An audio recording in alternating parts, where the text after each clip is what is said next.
মতন কিছু চাটুকার সাংবাদিকদের ভূমিকার কারণে জনতার হাতে আটকা পড়ল এই দেশের সেনাবাহিনী যখন পিলখানার যখন হত্যাকাণ্ড হয়, পিলখানার হত্যাকাণ্ডের সর্বপ্রথম অনেক পরিচিতি পেয়েছে এটিএন চ্যানেলের মাধ্যমে যখন 57 জন সেনা অফিসার হত্যা হয়।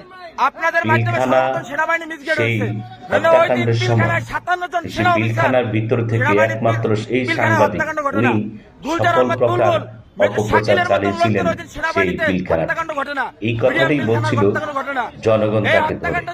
দেখেন, তার মুখে কোনো ভাষা নাই, সে কোনো কথা প্রকাশ করতে পারতেছে না, কোনো কথার জবাব দিতে পারতেছে না, নিজের জালে নিজে আটকা পড়েছে।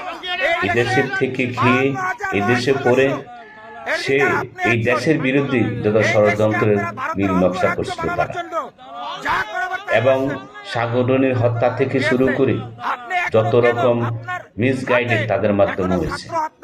এবং এরপর হেফাজত হত্যা, হেফাজত আলেমদেরকে নিয়ে নানান রকম কুৎসার উঠেছে তারা, এবং শেখ হাসিনা চলে যাওয়ার পর গা ডাকা দিয়েছে। কিন্তু শেখ হাসিনার গুণগান গাইতে গাইতে এক পর্যন্ত এখন তারা নিঃস্ব হয়ে পড়ে আছে, অথচ শেখ হাসিনা তাদেরকে নিয়ে যায়নি।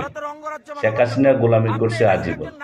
আজকে জনতার মাঝে কেন আসলো এটা নিয়ে সন্দেহ আছে। জানি না নতুন কোনো সৃষ্টি তৈরি হয় যেন তাকে নিয়ে, হয়তো এই জাতীয় কিছুর জন্যই সে আজকে জনতার সামনে সে মার্কেটে আসছে, সে বাজার করতে, কারণ বাজারে।